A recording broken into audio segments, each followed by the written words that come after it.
ব্রাহ্মণবাড়িয়ার নাসিরনগরে পেরোলে মুক্তি পেয়ে হাতকড়া পরা অবস্থায় বোনের জানাজায় অংশ নিয়েছেন আসাদুজ্জামান চৌধুরী নামে এক আওয়ামী লীগ নেতা।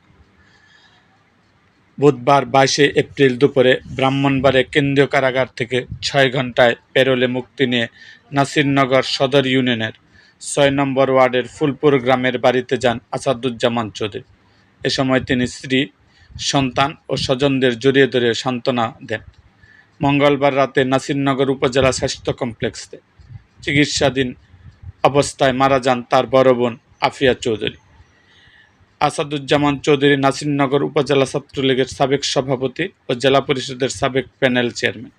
পরিবার সূত্রে জানা যায়, গত বছরের 6 আগস্ট নাসিরনগর সদর ইউনিয়নের ফুলপুর মোড় বাজার থেকে একটি রাজনৈতিক মামলায় গ্রেপ্তার হন আসাদুজ্জামান চৌধুরী।